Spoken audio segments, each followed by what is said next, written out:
안녕하세요. 학생 여러분 반갑습니다. 저는 고려대학교 환경생태공학부 정진호 교수입니다. 오늘은 지속 가능한 미래를 위한 약속이라는 주제를 가지고 저희 학부를 소개해 드리고자 합니다. 환경생태공학부는 환경과학과 생태학을 바탕으로 생태공학을 특성화하고자 2000년에 국내 최초로 신설된 학부입니다. 생태공학은 인간사회와 자연환경을 조화롭게 지속 가능하게 계획하고자 하는 학문입니다. 이 신설된 학문이기 때문에 초반기에 학기 초에는 저희가 세계 유수 대학을 벤치마킹하여 학문의 정체성을 확립하였습니다. 미국의 두 대학이 생태공학 분야에서 선두를 달리고 있었는데요. 오하이오 스테이트 유니버시티였고요. 두 번째 대학은 유니버시티 오브 플로리다였습니다. 오하이오 주립대학 같은 경우에는 미치 교수라는 분이 생태공학 분야에서 가장 활발하게 활동을 하고 있었고요. 플로리다 대학 같은 경우에는 오돔 교수, 생태학의 가장 유명하신 오돔 교수라는 분이 생태 시스템이라는 학문을 최초로 설립을 하였고요. 그 제자들이 전국에 미국 전역에 뻗어나가서 생태공학이라는 분야를 만들어 갔습니다. 따라서 저는 이 두 대학을 벤치마킹을 통하여서 생태공학이라는 것을 어떻게 가르쳐야 되는지 고민을 하게 됐습니다. 여기에 보시면 여기 교수님들도 계시고요. 여기 연구소도 있고요. 그다음에 특히나 고려대학교를 졸업한 저희 학생들이 석박사 과정에 공부를 하고 있었습니다. 이러한 학생들, 유학생들도 만나보고 이 환경공학 또는 생태공학이라는 분야가 어떻게 미국에서 진행이 되고 있는지 함께 고민해보는 그런 시간들을 가지게 되었습니다. 중요한 부분을 한번 말씀드리면요. 우선 미국, 이게 2005년 자료지만 제가 2007년 당시에 벤치마킹을 했습니다. 그래서 가장 최신, 그때 당시에 최신 자료였는데요. 미국의 경우에 보면은 환경 관련 학과가 약 1056개가 있습니다. 근데 여기서 중요한 건 뭐냐면 여기 학과명입니다. 이 학과명을 보시면은요. Environmental Science, 우리말로는 환경과학이 되겠죠. 또는 Environmental Studies, 환경학과겠죠.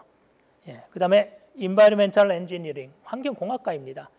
특이하게도 보시면 우리나라 같은 경우에는 환경공학과가 한 90% 이상 차지합니다. 하지만 미국의 경우에는요, 10% 남짓합니다. 그리고 환경 관련 대부분의 과들은 사이언스, 과학을 바탕으로 하거나 인문사회학과 융합된 환경학이라는 이름으로 설립이 돼 있었습니다. 또한 여기서 가르치는 학문 분야도요, 굉장히 중요한데 가장 기본이 되는 학문 영역이 뭐였냐면 내추럴 사이언스입니다. 즉 자연과학을 기반으로 해서 환경학을 가르치고 있었다. 또한 소셜 사이언스도 포함이 되어 있고요. 사회과학이죠. 그 다음에는 또 휴머니티 부분의 학문도 인문과학이죠. 인문과학을 포함하고 있었습니다. 자, 이러한 결과를 봤을 때 우리 국내, 그때 당시 국내에 환경공학과가 추구, 환경 관련 분야는 대부분이 환경공학과였고요. 환경공학이 추구하는 분야와 너무나도 다르다는 것을 제가 알 수가 있었습니다. 그래서 결론적으로 말씀드리면 너무나 다양한 학과의 이름이 존재하고 있다. 어떤 통일적인 이론적인 배경이나 정체성이 부족하다. 뭐 부족하다 할 수 있고요. 다양하다라고도 할 수가 있겠습니다.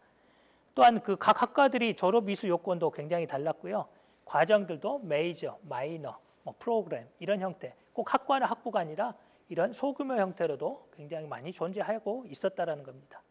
그래서 제가 느낀 건 뭐냐면 저는 생태공학이 이런 미국에서 굉장히 잘 확립된 학문이다라는 것을 생각하고 벤치마킹을 갔는데 막상 가서 보니까 이 종주국인 미국조차도 생태공학이라는 학문이 제대로 확립이 되어 있지 않았다는 것을 알 수가 있었습니다.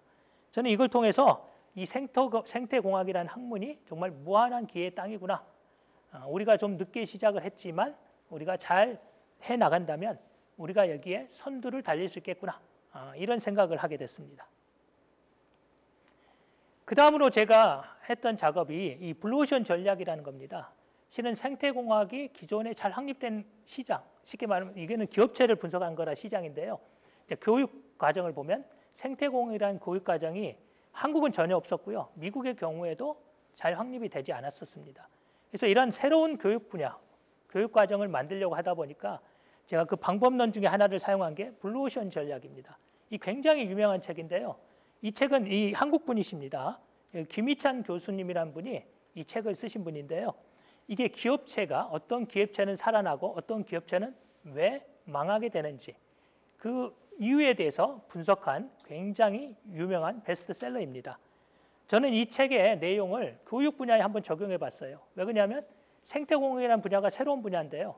이 새로운 분야를 내가 어떻게 한번 만들어 보겠다. 이 전략을 이용해서 그래서 교육 분야에 제가 최초로 한번 적용을 해서 이 생태공학은 무엇을 가르쳐야 되고 어떤 인재를 길러야 되는지에 대해서 제가 만들어 가게 됐습니다. 이 전략의 핵심은 이 레드오션 전략과 블루오션 전략의 차이입니다.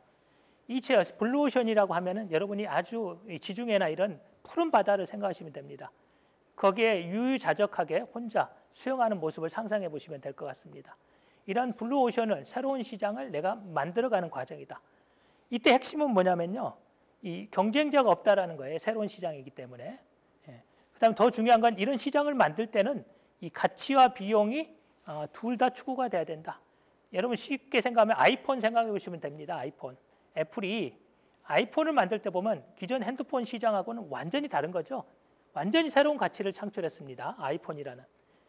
그리고 꾸준히 또 비용도 저감을 시켰죠. 이 아이폰을 지금도 인기가 좋지만 그 당시 때는 아주 굉장히 히트를 쳤지 않습니까? 이런 새로운 시장을 만드는 게 아이폰, 애플의 아이폰을 여러분이 생각해 보시면 될 것 같습니다. 이런 아이폰과 같은 환경 분야에서 새로운 분야를 만들겠다라는 것이 그때 당시의 목표였습니다. 이 레드오션 전략이란 것은 기존 시장입니다. 여러분이 그 기존의 환경 분야, 환경공학과, 국내 환경공학과를 생각해 보시면 돼요. 또한 핸드폰 생각하면 삼성의 갤럭시 폰을 생각해 보시면 됩니다. 이 아이폰이 개척한 시장에 갤럭시, 삼성이 뛰어들었죠. 이제 이때는 가장 경쟁에서 앞서가려면 실은 비용을 굉장히 낮추고 가치도 높여야 돼요. 비용 위주로 가죠. 아이폰보다는 싸게 좋은 품질을 만들어내야지만 경쟁이 가능하죠. 이런 시장을 우리가 레드오션 시장이라고 할 수가 있습니다.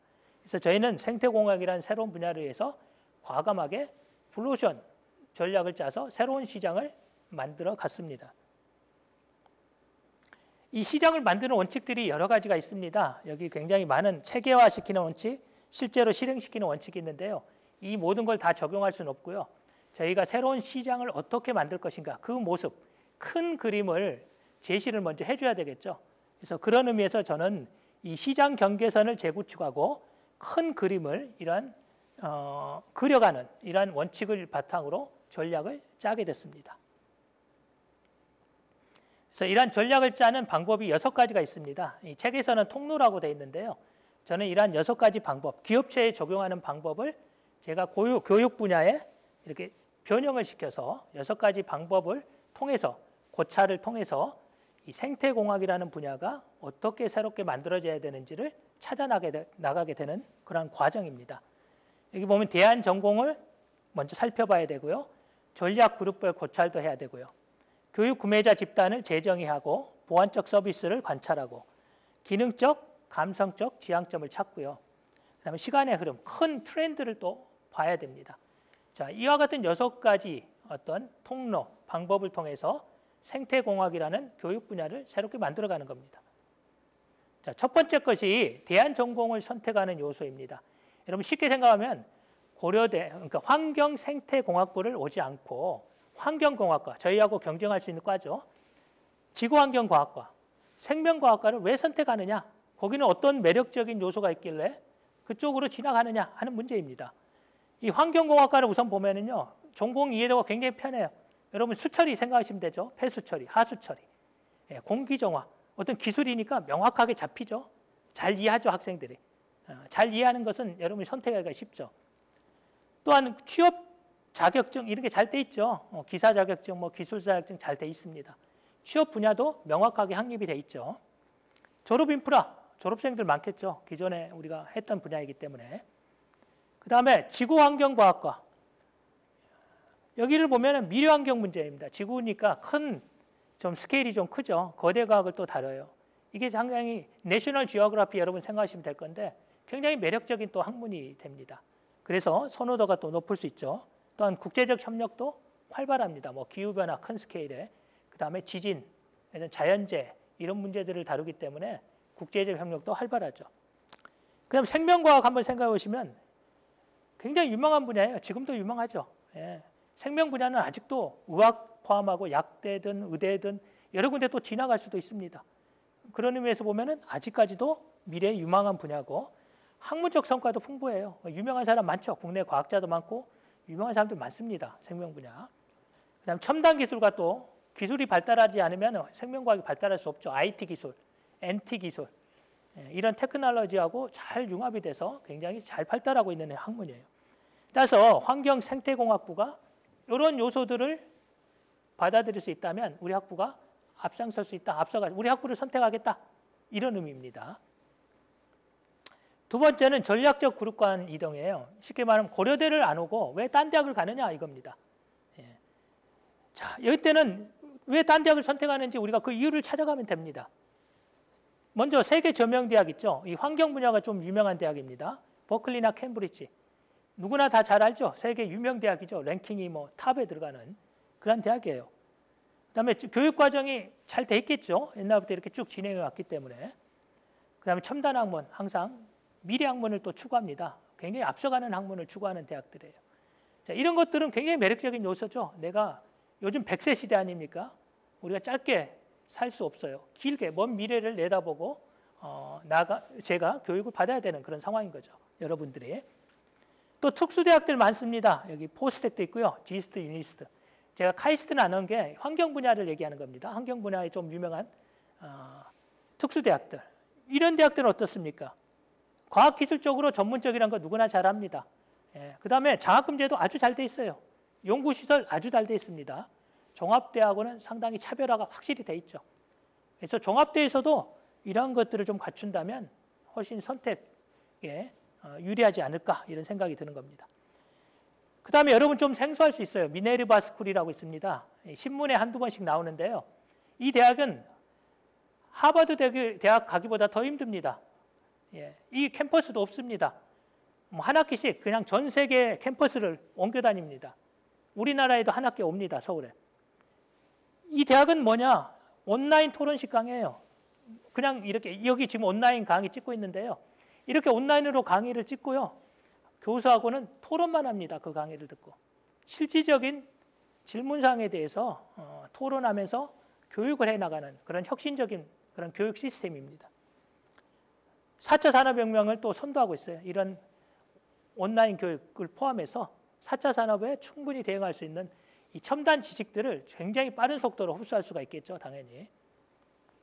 그다음에 기업과도 공정 프로젝트도 많이 하고요. 비영리 단체, 공공기관 협업, 즉 사회 문제에도 굉장히 관심이 많고요. 기업과의 협력도 굉장히 잘 이루어지는 굉장히 혁신적인 교육 시스템이다. 이렇게 보시면 돼요. 이렇게 큰 종합대학이 물론 이렇게 단번에 모든 대학이 대학 전체가 이렇게 갈 수는 없겠죠. 하지만 학부 안에서 이런 시스템을 만들어 간다면 학생들의 교육이 훨씬 더 편리해지고요. 그다음에 이런 코로나 시대, 실은 우리 코로나 시대에 가장 적합한 그런 교육 시스템이지 않을까 이런 생각도 해봅니다. 자, 구매자 집단의 초점, 인재상입니다. 여러분을 교육시켰는데요. 그러면 여러분들을 누가 어떤 직장에서 여러분들을 원하게 되냐는 거예요. 그 사람들이 원하는 인재상이 뭐냐는 거예요. 그거 굉장히 중요하죠. 취업에 있어서. 먼저 이 교육직이 있을 수 있어요. 국내 대학. 여러분이 이제 대학원에 진학해서 석박사를 했을 경우에. 교육직에서 가장 중요한 건 연구 실적이겠죠. 연구를 잘해야 됩니다. 연구 실적. 그 다음에 더 중요한 게 전공 및 기본 지식이에요. 근데 실은 기본 지식이 중요합니다. 전공 지식도 중요한데요. 기본 지식이 뭐냐면 기초. 우리가 쉽게 생각하면 물리, 화학, 생물, 수학, 지구과학 뭐 이런 겁니다. 기초 지식은 응용력이 굉장히 큰 지식이에요. 굉장히 논리적인 지식이에요. 이게 단단해야지만 여러분이 또 다른 전문적인 지식을 쉽게 쌓아갈 수가 있습니다. 그 다음에 비전 굉장히 중요하죠. 교육자니까. 교육을 통해서 저는 제가 살아가는 방식이 아니라 여러분이 앞으로 어떻게 살아가야 될지를 제시해 줄 수 있어야죠. 미래를 제시해 줄 수 있어야 됩니다. 그런 비전을 가진 사람. 그다음에 인성이 당연히 교육자니까 인성이 좋아야 되겠죠. 교육자로서. 이런 점들이 굉장히 중요하고요. 기업 및 정부 출연 연구소, 연구직은 당연히 연구 실적 중요하겠고요. 그다음 전공 지식 굉장히 중요합니다. 그다음에 이 업무 수행 능력이란 말 굉장히 중요해요. 그러니까 일이라는 것은 내 지식으로만 기술로만 해결되지 않아요. 많은 사람과의 협력을 통해서 이루어집니다. 그런 협력 관계가 잘 되는 사람이 업무 수행 능력이 뛰어납니다. 자, 특히 연구직이란 것도 연구라는 업무가 있는 거죠. 그 업무를 잘해나가기 위해서는 수행 능력이 뛰어나야 된다. 그다음에 국내 협력도 굉장히 중요하죠. 연구는, 과학은, 사이언스는 어떤 한 국가의 소유물이 아니죠. 전 세계의 소유물이에요. 그래서 협력이 굉장히 중요하다. 그다음 물론 국가기관에 또 진출할 수 있죠. 관료직. 업무 수행 능력 당연히 중요합니다. 이런 정신, 주민정신, 주인의식, 도전정신. 이런 것들이 굉장히 중요하고요. 그다음 글로벌 마인드, 시민의식, 바른 인성, 소통 능력. 굉장히 중요한 부분들이죠. 그래서 이러한 인재상을 우리가 만들어갈 수 있다면 이런 국가기관이든 교육기관이든 연구기관이든 우리 졸업생들을 선택할 수 있겠구나 하는 그런 생각들을 해보게 됐습니다. 그다음에 보완적 서비스라는 건 뭐냐면 기본적인 교육 서비스 외에 학교가 보완적으로 제시해 줄 수 있는 게 뭐냐. 여러분 이렇게 쉽게 이해할 수 있는 게 뭐냐면 여러분 식당에 갔을 때 옛날에는 어린이들이 놀 수 있는 공간을 마련한 그런 식당이 있었어요.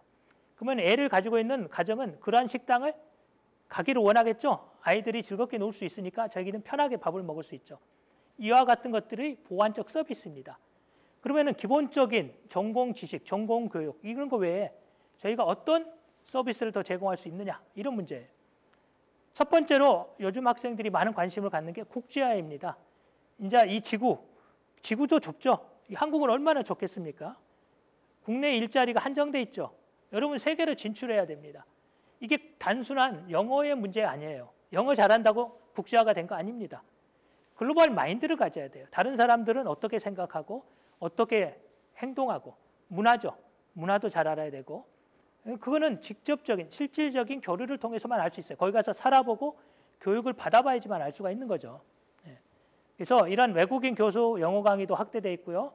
외국 대학과의 교류, 교환 학생도 있고요. 방문 연구자도 있고요. 대학원생은 직접 가서 또 연구도 합니다. 이런 것들을 활발하게 함으로써 내가 글로벌 마인드를 가지게 되면 당연히 국제화는 이루어지는 겁니다. 그 다음에 또 관심 있는 게 뭐냐면 첨단 학문이에요. 이 생태공학도 굉장히 첨단이지만 기존에 보면 여러분 관심 많죠. IT 기술, BT 기술, 바이오 테크놀로지, 그 다음에 정보 기술, 그 다음에 나노 테크놀로지, 나노 기술 이런 첨단 기술을 시적절하게 이렇게 같이 융합을 시켜줘야지만 학생들이 이 시대의 흐름을 탈 수가 있겠죠. 그래서 이런 첨단 학문과의 연계인데 저희 학부 같은 경우에는 실은 이 빅데이터, 인공지능 기술을 가지고 어떤 생태 정보를 분석하는 쪽에 굉장히 노력을 많이 합니다. 그래서 이런 쪽에 굉장히 응용성이 좋고요. 그 다음에 산업체하고의 공동 프로젝트, 기술 이전 이것도 굉장히 중요한 분야예요. 협력 관계가 있고요. 또한 시민사회 공공기관 협력. 어떻게 보면 환경 문제는 기술로 안 됩니다. 특히 시민사회, 환경 문제는 사회 문제의 일부예요. 그래서 시민사회하고 협력이 되지 않으면 궁극적으로 환경 문제가 해결되지 않는다. 그래서 이러한 환경 문제 해결에는 꼭 시민사회, 즉 사회 문제 해결에 학생들도 관심을 가져야 된다는 것이 굉장히 중요한 그런 포인트일 것 같습니다.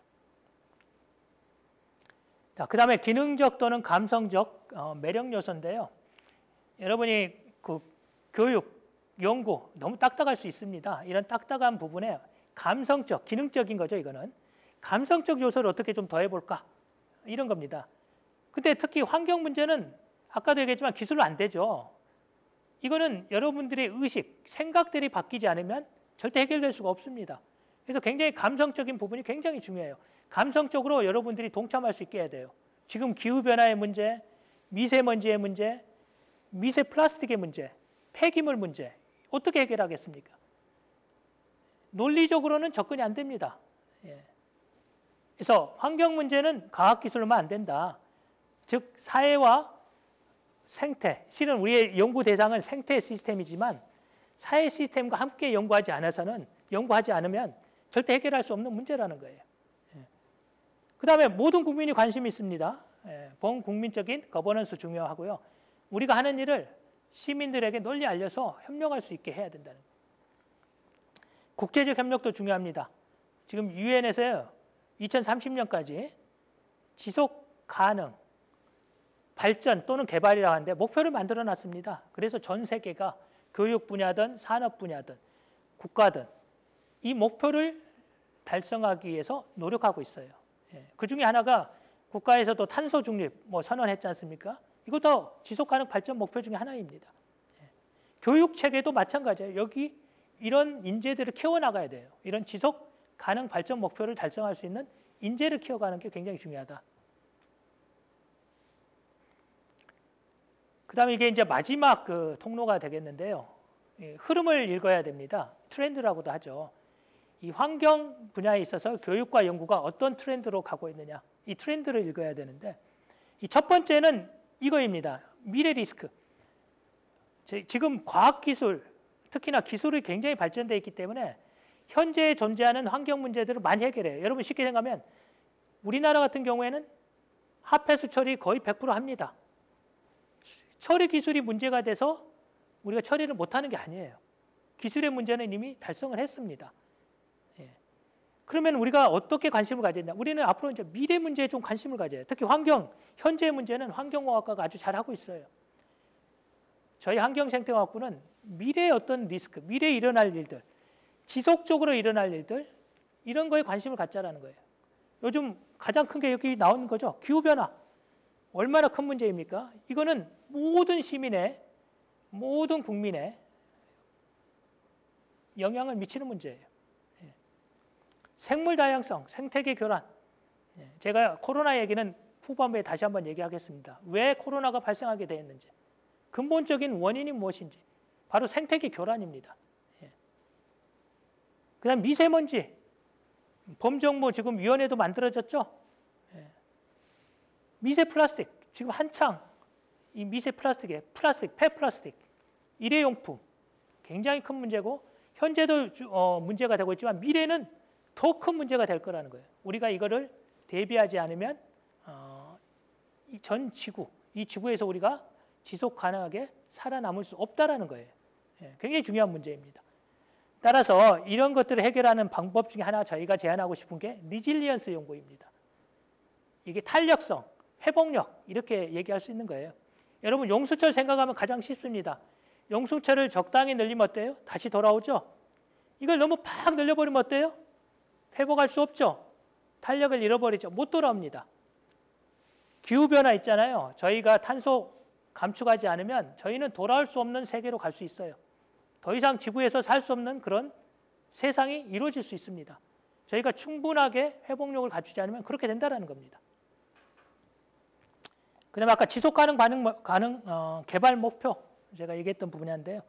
이런 것들입니다. 다 키워드 중요한 겁니다. 근데 이거를 해나갈 수 있는 기술자도 필요하고 과학자도 필요하지만 무엇보다도 리더가 필요하지 않겠나. 에코리더라고 제가 명칭을 했는데요.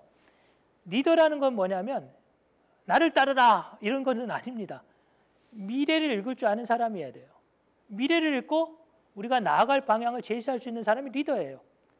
즉 환경 생태 분야의 리더로서 활동할 수 있는 사람을 우리 학부는 키우고 싶다. 이게 가장 키포인트입니다. 단순한 기술자, 공학자, 과학자가 아니라 여러 사람의 의견을 모아서 문제를 해결할 수 있는 리더를 키워가자. 이게 저희 학부의 가장 큰 목표입니다. 4차 산업혁명 지금 꾸준히 이루어지죠. 저는 조금 따라가기가 버거울 정도인데요. 제 아들이나 아이들을 보면 굉장히 빨리 따라가더라고요. 여러분 핸드폰부터 시작해서 사물 인터넷, 인공지능, 빅데이터 이런 부분들에 대해서 카카오든 뭐 이런 보시면 엄청나게 기술이 발달하고 있지 않습니까? 특히 IT 쪽에서 따라잡을 수 없을 정도로요. 이러한 기술들을 교육에 반영하지 않으면 뒤처지게 되겠죠, 당연히. 근데 다행히도 이 환경 생태 분야, 특히 거대 과학 같은 경우에는 정보가 굉장히 중요합니다.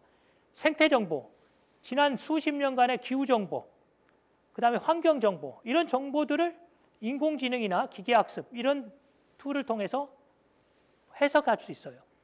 해석하고 미래에는 어떻게 될지 예측할 수 있습니다. 그러면 미래가 예측이 되면 기후변화가 예측이 되고 생태계 교란이 예측이 되면 저희가 대응 방안을 만들 수가 있겠죠. 그래서 이러한 4차 산업혁명에 대응을 해야 되겠다. 따라서 생태공학 분야에 저희가 한 지금 20년 넘게 됐죠. 저희가 잘 만들어 와서 생태공학의 정체성도 확립하고 교육 분야에서도 지금 국내에서 최고 선두를 달리고 있고 세계적으로도 마찬가지입니다. 근데 지금 한 20년이 지나면 뭔가 전략적 이동이 또 필요합니다. 이 블루오션 전략의 핵심이 뭐냐면 한 번 잘된 기업이 계속 잘 되라는 것이 아니에요. 옛날 포드 회사가 전략적으로 T 모델을 만들어서 엄청나게 히트를 쳤는데 지금 포드 회사 자동차에서 망했잖아요. 전략적 이동을 못한 거예요.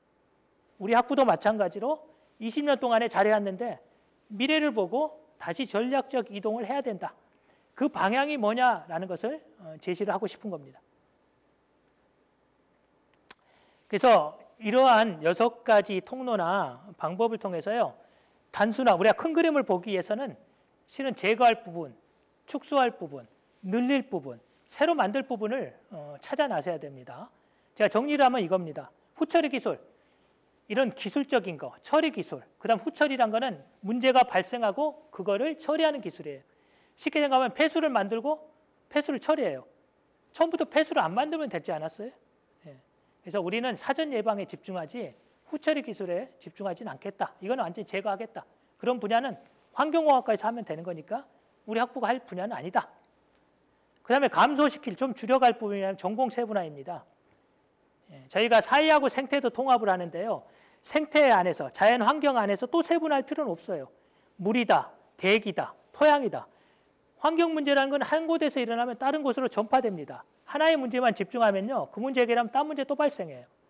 종합적으로 접근해야 돼요. 그래서 전공을 세분하지 않겠다. 취업교육. 저희가 특정한 분야에 취업을 위해서 교육을 시키지는 않습니다. 저희는 기본 지식을 가장 단단하게 교육을 시킬 거예요. 기본 지식을. 기초 지식을. 또한 미래를 보는 눈을 가지게 교육을 시킬 겁니다. 그래서 여러분 스스로가 정말로 중요하고 필요한 사람이라는 것을 여러분 스스로가 만들어가고 여러분 스스로가 거기에 필요한 인재라는 것을 설득한다면 어느 분야나 취업할 수 있는 거예요. 특히 환경 분야는 그렇습니다. 환경이 필요하지 않은 분야가 없어요. 정부든 기업이든 사회든 학교든 연구든 연구소든 다 필요합니다. 내가 그 사람을 어떻게 설득하냐의 문제예요. 그래서 집중적인 취업교육은 정말로 잘못된 교육이에요. 그 취업교육 위에 그 친구가 얼마 동안 살아남을 수 있겠습니까? 저희는 지속 가능하게 살아남을 수 있는 그런 교육을 하겠다는 거예요. 그 다음에 국제화입니다. 굉장히 중요하죠. 예, 아까 제가 국제화는 굉장히 많이 말씀드렸기 때문에 중요하다는 건 알 것 같습니다. 창조라는 것은 새로운 분야예요. 리질리언스. 사회나 경제에서는 이 용어가 가끔 쓰입니다. 근데 환경 분야에서는요, 이게 복원이란 말이 쓰이거나 뭐 지속 가능성이란 말이 쓰이거나 이런 용어로 주로 쓰였어요. 근데 이 리질리언스라는 것을 생태, 환경 분야에 적용한 케이스는 거의 없다고 보시면 돼요. 우리 학부가 앞으로 생태, 환경, 생태 분야에서 이 리질리언스라는 개념을 도입해서 새로운 교육과 새로운 연구를 개척해 나가겠다. 이런 의미입니다. 그래서 저희가 집중할 건 뭐냐면 미래 환경입니다. 미래에 일어날 큰 변화를 읽자. 거기에서 리스크, 아까 제가 대표적인 얘기했죠. 기후변화, 그다음 미세먼지, 미세플라스틱, 생태계 교란. 이러한 리스크들, 위험에 대해서 대처해야 된다. 리질리언스라는 툴을 쓰겠다. 우리는 회복력을 갖춘 사회를 갖춰서 이러한 리스크로부터 이 사회가 단단하게 지켜질 수 있게 만들겠다. 그런 거를 실현할 수 있는 학생을 교육시키겠다라는 게 저희 학부의 목표입니다. 그래서 차별화가 뭐냐면 기술 중심은 아닙니다. 저희는 지속 가능한 미래 환경을 위해서요. 토탈 솔루션, 종합적인 접근한다. 저희 학부 커리큘럼이나 교수진을 보면요. 굉장히 다양해요. 과학, 공학, 그다음에 경제, 팔러시, 정책하는 분도 계시고요. 적용하는 분도 계세요. 굉장히 다양한 분야의 교수님들이 하나의 목표를 가지고 종합적인 접근을 해서 토탈 솔루션을 제시하겠다. 이게 굉장히 중요한 교육 포인트가 되겠습니다. 그래서 저희의 슬로건은 뭐냐면 미래 환경, 리스크 리질리언스 이런 문제를 다룰 수 있는 여기 글로벌 에코 리더, 기술자나 이런 사람을 만드는 게 아니라 리더를 만들어 가겠다. 그것도 우리나라의 안에 문제만에 국한된 게 아니라 전 세계 문제를 항상 고민하고 그 문제를 해결할 수 있는 리더를 만들겠다. 이게 저희 학부의 가장 큰 목표입니다. 자, 그러면 우리가 어떤 일을 할 수 있을까? 여러분 좀 감이 안 잡힐 건데요. 좀 더 구체화시켜 보겠습니다. 이 특성 한 분야가 뭐냐면 융합 환경과학이에요. 그래서 여기 보면 목적이 써 있고 목표가 있는데요. 차라리 어떤 일을 하는지 여러분 보시면 좀 더 쉽게 이해가 갈 거예요. 자, 우리는 이런 미세먼지, 미세플라스틱, 바이오 에너지, 나노 바이오 센서, 빅데이터, 인공지능 이러한 첨단 과학들을 갖다가요. 아니면은 지금 문제, 미래에도 발생한 문제들에 대해서 이걸 해결하려고 하면요. 첨단 과학이 필요합니다. 첨단 과학.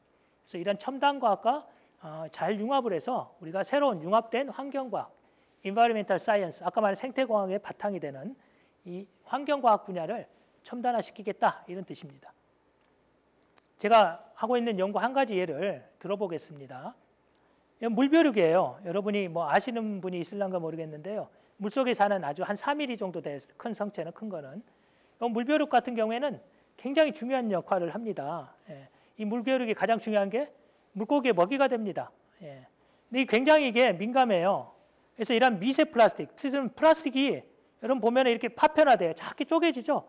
그래서 마이크로 사이즈가 되면 어떻게 되냐면 이런 작은 플랑크톤, 물벼룩도 먹을 수가 있어요. 먹으면 어떻게 되겠어요? 문제를 일으키게 되겠죠.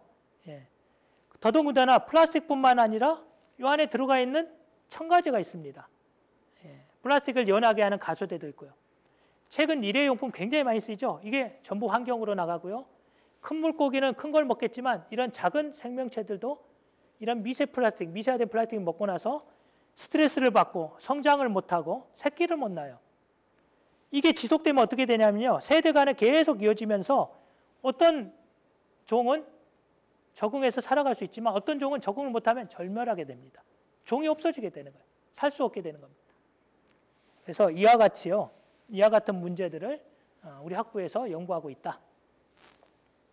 자, 두 번째는 지역 및 도시 생태계 계획 분야예요.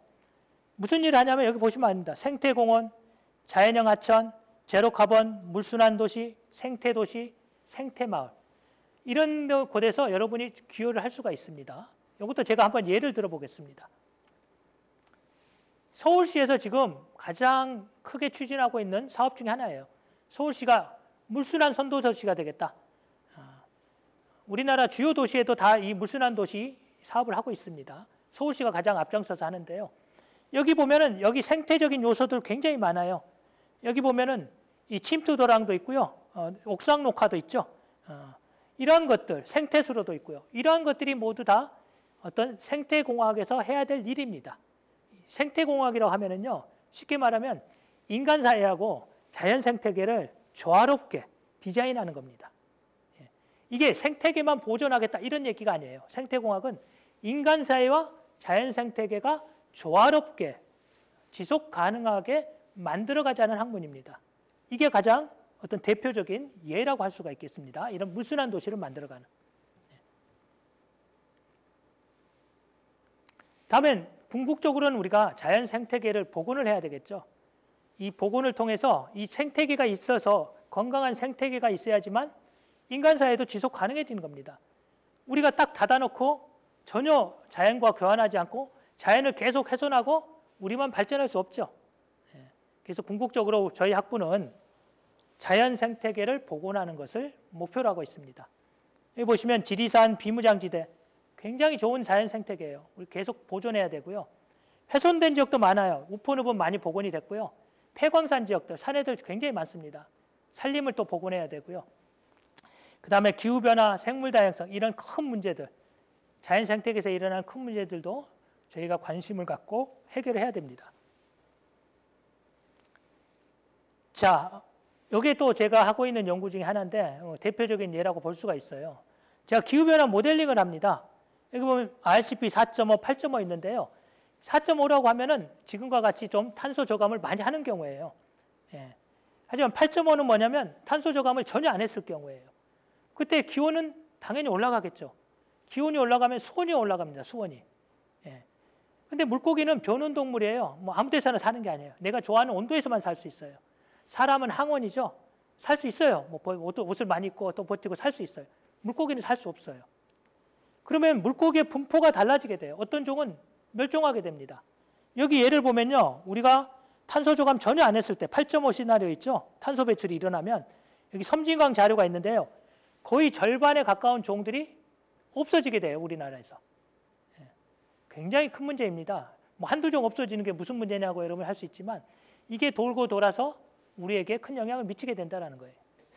그러면 제가 좀 더 전진하여서요. 저희 생태공학 분야에서 좀 더 구체적으로 저희가 무슨 일을 하고 있는지 그 얘기를 한번 나누도록 하겠습니다.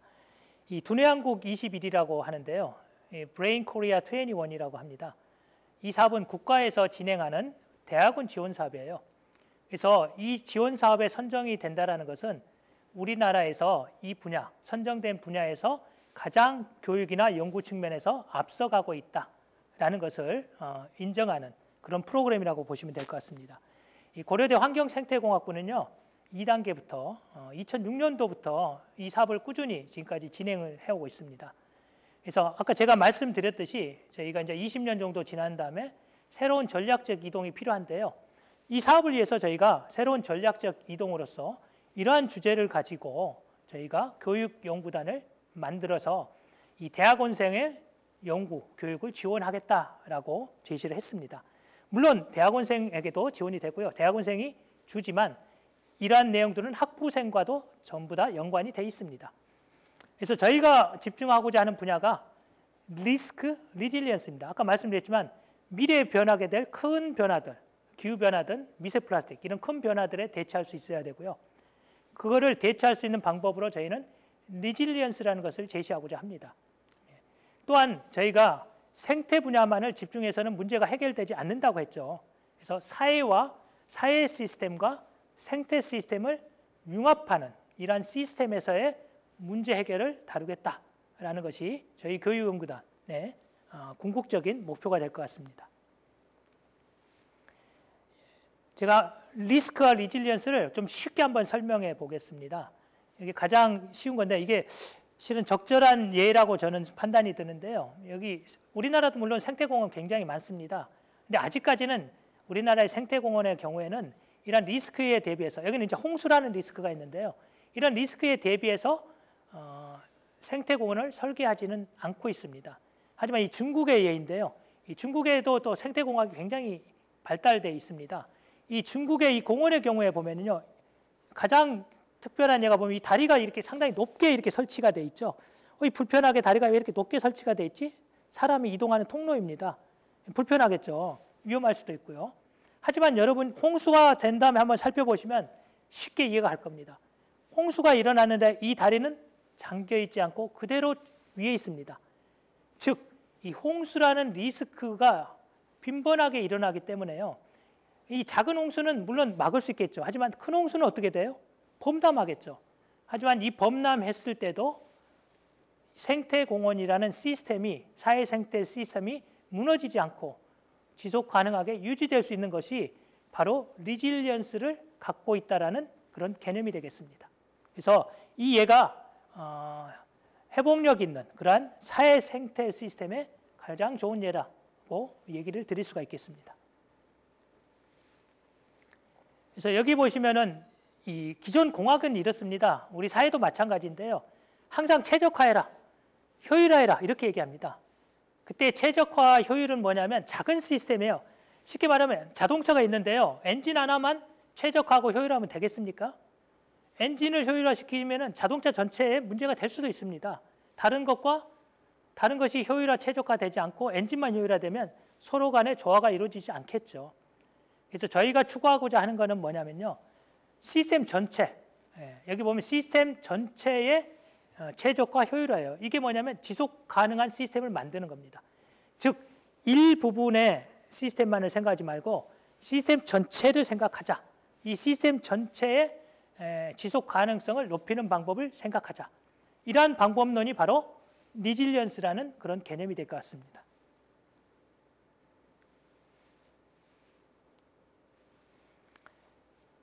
그래서 여기 보시면은 이제 리스크가 돼 있죠. 이쪽에 보면은 Y축이 어떤 사회 생태 시스템의 리질리언스라고 보면은요. 쉽게 생각하면 서울시 하나를 놓고 봐도 됩니다. 서울시의 리질리언스라고 봐도 되죠. 근데 이런 서울시의 리질리언스에 영향을 미치는 리스크들이 많을 겁니다. 기후변화, 아까 생태계 교란, 뭐 이런 문제들이 있을 수 있어요. 그러한 문제들이 다가왔을 때, 특히 서울시에 보면 비 많이 오면 홍수 많이 나죠. 리질리언스가 없는 겁니다. 예. 그래서 이러한 리스크에 대해서 리질리언스가 부족하다면 리질리언스 떨어지죠. 근데 실은 이 리스크가 어느 정도 없어지게 되면 다시 이렇게 회복할 수 있어서 올라오기도 합니다. 하지만 리질리언스가 굉장히 또 부족하면 어떻게 돼요? 뚝 떨어져서 완전히 리질리언스를 상실할 수도 있습니다. 그래서 저희 교육연구단은 이 교육과 연구 역량을 강화해서 실은 리질리언스를 좀 더 높일 수 있는 그런 방향으로 할 거고요. 하지만 교육과 연구만 가지고는요, 사회까지 포함해서 리질리언스를 높일 수 없어요. 그래서 직접적으로 사회 문제를 해결할 수 있는 그런 역량도 키우겠다. 그럼으로써 리질리언스를 원상태 아니면은 지속적으로 유지할 수 있는 그런 사회를 만들겠다 하는 것이 저희의 목표가 되겠습니다. 그래서 여기 목표를 보면 사회 생태 시스템, 리스크 리질리언스를 우리가 관리를 하겠다라는 거고요. 이걸 위해서 이게 인력 양성이니까요. 글로벌 넘버원 에코 리더를 만들겠다라는 것이 저희의 목표가 되겠고요. 이 궁극적으로 이런 학생을 길러내므로써 어떻게 되냐면 전 지구에 지금 지속 가능 발전 목표 만들어졌잖아요. 이런 지속 가능한 전 지구의 지속 가능한 발전 목표를 우리 학생들이 이 글로벌 에코 리더, 우리 학부생, 우리 대학원생들이 리드할 수 있는 그런 비전을 제시하고자 합니다. 그래서 저희가 그러면 어떤 학생을 키워야 되겠나? 이 지향점들이 있는데요. 먼저 창의융합, 융복합형 인재라고 했는데 뭐 많이 쓰는 말이죠. 실은 저희가 새로운 분야를 했기 때문에요. 창의적 학생이 굉장히 필요로 합니다. 이 창의적이란 거는 가장 중요한 덕목이 제가 볼 때 도전적이어야 됩니다. 예, 굉장히 도전적인 학생을 저희는 키우겠고요. 융복합, 환경 분야는 한 학문이 아니에요. 여러 가지 학문이 섞여야 됩니다. 그래서 융복합형 그런 인재를 키우겠다. 그다음에 글로벌 리더십, 제가 얘기했죠. 우리 지역, 사회, 지역사회뿐만 국가, 그다음에 전 세계의 문제까지를 포괄할 수 있어야 됩니다. 그래서 이 다양한 전공의 사람들, 다양한 인종의 사람들을 이렇게 같이 협력을 이끌어낼 수 있는 그런 글로벌 리더로서 성장할 수 있는 인재를 저희는 양성하고자 하는 겁니다. 물론 이러한 목표들이 좀 더 구체화되기 위해서는 벤치마킹도 해야 되겠죠, 당연히. 교육 목표, 구체적으로 보면 연구적인 목표. 그 다음에 저희는 특별히 사회적 목표라는 걸 만들었어요. 아까 말했지만 사회 문제를, 환경 문제는 사회 문제고요. 사회 문제 해결 안 되면 전혀 쓸모가 없게 됩니다. 그래서 저희는 사회적 목표, 사회 문제 해결을 위한 사회적 목표까지를 설정을 했습니다. 그래서 이러한 큰 그림이 나오게 됩니다. 여기 보면은 이 비전이라는 게 있고요. 이런 비전을 위해서 어떤 목표가 있고요. 이런 목표를 달성하기 위한 세부 목표가 또 있죠. 교육, 연구, 사회적. 그다음에 전략 방향이 또 있고요. 그러한 것들을 달성하기 위한 달성 방안까지 전부 다 구체적으로 다 확립을 하였습니다. 그래서 이게 작년 9월에 시작했는데 7년간 진행될 예정이고요. 연 한 8억 정도의 연구비를 지원받고 있습니다. 그래서 이러한 목표를 달성하기 위한 충분한 재원과 인프라가 다 갖춰져 있다. 이거를 저희가 강조하고 싶습니다. 이 간단한 저희의 교육 및 연구 인프라입니다. 환경생태공학부. 학부는 2000년도에 국내 최초로 만들어졌어요. 2000년도에요. 그다음에 대학원은요. 저희가 2003년에 이것도 국내 최초로 환경생태공학과를 만들었고요. 그다음에 여기 2006년부터 저희가 이제 특성화를 하기 시작했어요. 첫 번째 저희가 특성화한 분야가 기후변화 쪽입니다. 그래서 기후변화 특성화대학원을 저희가 유치를 했고요. 또한 2006년부터 저희가 PK 사업을 실시했습니다. 자, 2단계 때는 저희가 자연 생태계 복원에 좀 집중했고요. 3단계 때는 기후변화 문제를 해결해보자. 여기에 집중했고요. 이번 작년 9월부터 시작한 4단계 때부터는 리스크, 미래 환경 문제에 생길 수 있는 리스크, 위험, 이러한 위험을 해결할 수 있는 리질리언스 관리 방향, 이쪽을 집중해서 새로운 교육연구단을 만들었습니다. 또한 저희가 자랑하고 싶은 게 이 리질리언스 연구원인데요. 5정. 이 기부자의 호가 5정입니다. 무려 10년간 50억에 기부를 하셨습니다. 이 기부를 통하여 세계적으로 리질리언스 분야에 선도할 수 있는 이런 연구소를 지금 만들어가고 있습니다. 저희 교수분들의 그 연구력입니다. 아마 여러분들이 이 고등학생들이라 연구가 어떻게 되는지 잘 모르시겠지만 연구력을 평가할 때는요, 쉽게 생각하면 연구비를 얼마나 받을 수 있느냐, 연구비 중요하고요. 연구 논문을 얼마나 많이 쓰느냐, 논문을. 그다음에 이 연구 논문이 얼마나 질적으로 우수하느냐, 이런 것들을 평가하면 됩니다. 여기 보시면 연구비 엄청납니다. 1년에 1인당 10억이에요. 어마어마한 돈이죠. 예, 저희 18분이 계세요, 교수진이. 논문도 1인당 1년에 10편을 쓴다고 생각해 보십시오. SCR급 국제 논문이에요. 어마어마한 겁니다. 여기 다른 수치들은 여러분이 잘 안 되겠지만 질적으로도 굉장히 높은 수준이어서 정말 세계적으로 저희가 내놓을 수 있는, 실은 저희가 벤치마킹했던 대학만큼, 연구 실적만큼은 실은 국내 교수 연구진이, 국내 계시는 교수님들이 훨씬 더 잘한다고 저는 자부할 수 있습니다.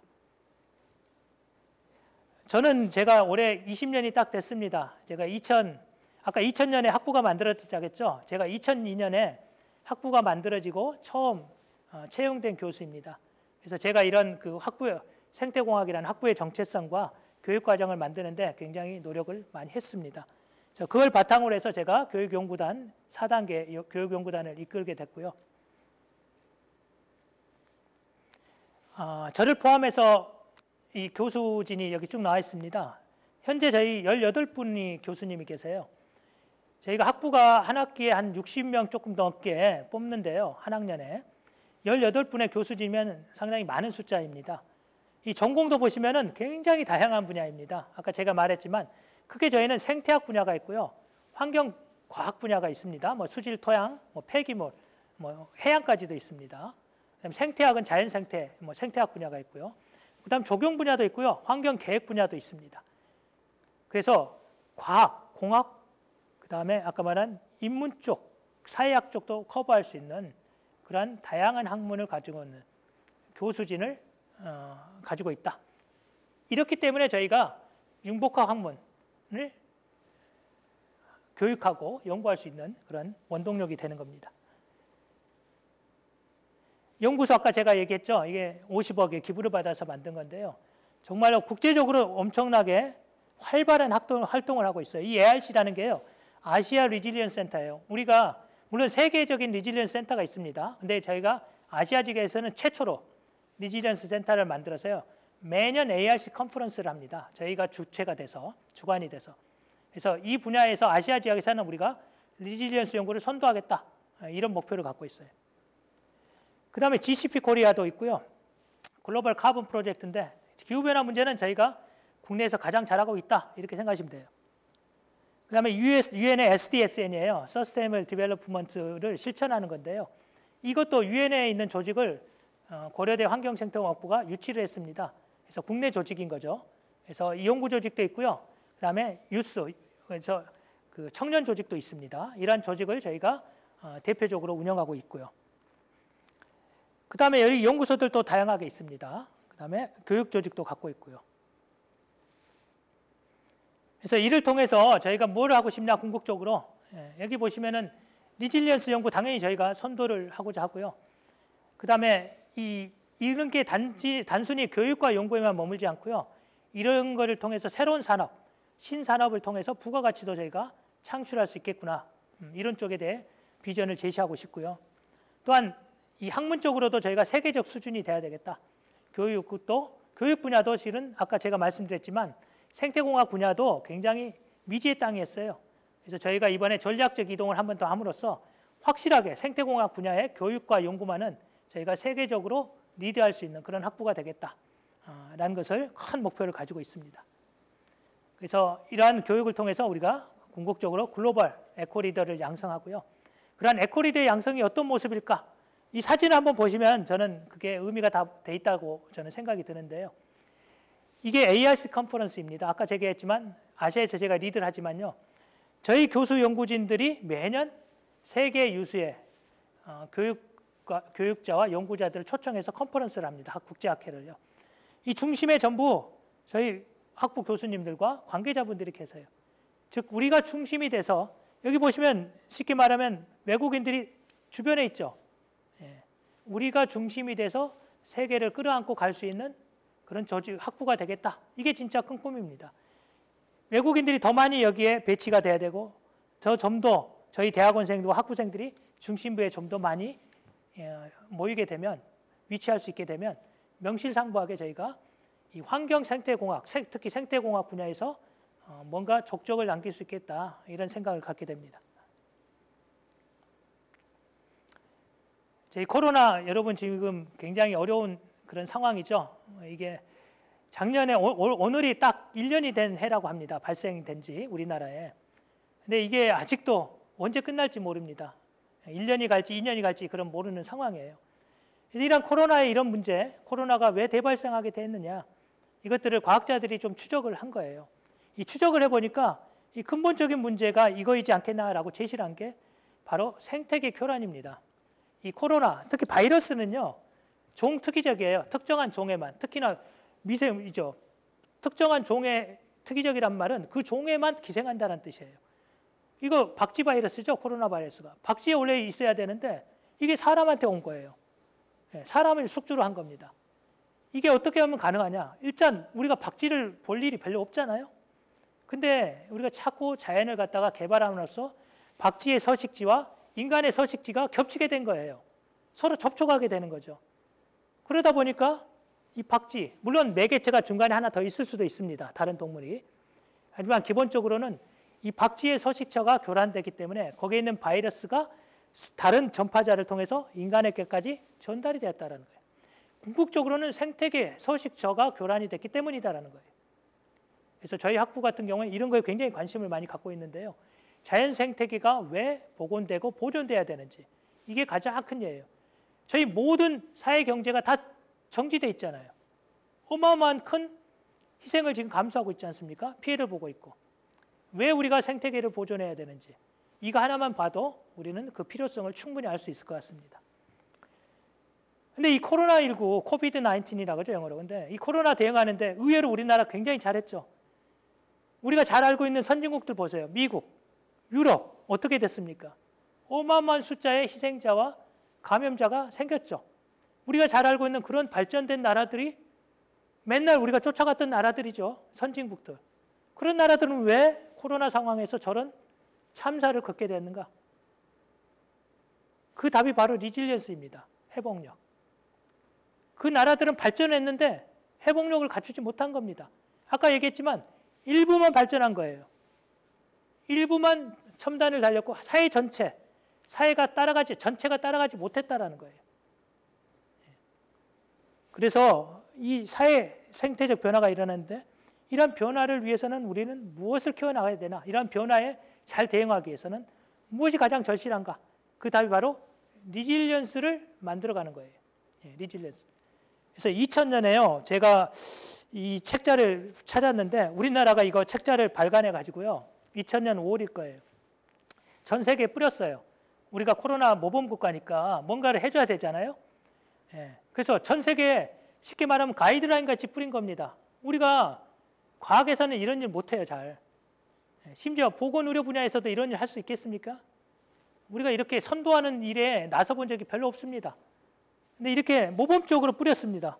그래서 여기에 키워드에 리질리언스라는 용어를 딱 해놨어요. 우연의 일치였어요. 우리가 리질리언스를 추구했는데 이렇게 했더라고요. 여기 야구 그림 있죠? 우리나라만 야구를 제일 먼저 실시했어요. 코로나 상황에서도. 우리가 이렇게 모범적으로 잘 리질리언스가 관리가 돼서 코로나가 관리돼서 야구를 할 수 있다라는 걸 보여준 겁니다. 그래서 미래의 이런 지속 가능한 발전의 키워드는 사회 생태 시스템의 리스크를 관리하기 위해서 리질리언스가 중요하다. 이게 바로 키워드입니다. 여러분 K-팝 잘 알죠? BTS죠? 저도 압니다. 이제 멤버 이름 하나하나 다 기억은 못하지만 제가 있을 때는요 비틀즈였죠. 세계를 선도하는 그런 팝그룹은 비틀즈였어요. 물론 죽었어도 그때까지만 해도 가장 전설적인 그런 팝그룹이었죠. 근데 지금 어쩌습니까? BTS가 누구나 세계 선두를 꼽으라면 팝에 BTS를 하겠죠. 저희가 이렇게 될 줄은 몰랐습니다. 제 세대 때만 하더라도 우리가 과연 세계를 선도할 수 있을까? 꿈도 못 꿉니다. 노벨상은 뭐 생각지도 못하고요. 세계에 뭔가 하나라도 리드할 수 있는 게 있을까? 꿈도 못 꿨는데 팝 분야에서 BTS가 이렇게 나가주니까요. 전 사회가 우리도 뭔가 선두를 할 수 있겠다. 이런 생각을 가질 수가 있는 거예요. 또한 이게 K-방역이죠. 아까 제가 얘기했지만 선도는 아니더라도 뭔가 세계의 모범이 되는 가이드라인을 제시할 수 있잖아요. 우리도 모범이 되고 세계의 표준이 될 수 있겠구나. 이런 또 자부심이 생기고 뭔가 긍정적으로 우리가 다 생각을 할 수가 있게 된 겁니다. 근데 우리가 연구 개발, 교육 분야에 굉장히 많은 돈, 우리나라 사람들이 전 세계적으로 아마 교육에 대해서는 관심이 가장 높을 거예요. 하지만 우리의 교육 시스템, 또 연구에도 굉장히 많은 돈을 투자합니다. GDP 대비하면. 근데 과연 우리의 교육과 우리의 연구는 이러한 세계적으로 선도하거나 표준이 되거나 모범이 될 수 있게 진행이 되고 있는가? 이런 거에 대한 저는 요즘 관심이 굉장히 많아졌습니다. 그래서 그거에 대한 하나의 모범적인 사례로 제가 저희 환경생태공학부를 한번 키워나가고 싶다. 이런 포부가 있습니다. 그래서 제가 저희 제목에 제시했지만 지속 가능한 사회를 위한 약속으로서 저희 환경생태공학부가 더욱더 노력해서 세계를 선도할 수 있는 그런 교육기관, 우리나라를 빛내고 고려대학교를 빛내고 저희 학부를 빛낼 수 있는 그런 교육기관으로 학부로 성장해 나갈 수 있도록 더욱더 노력을 하겠습니다. 예, 감사합니다.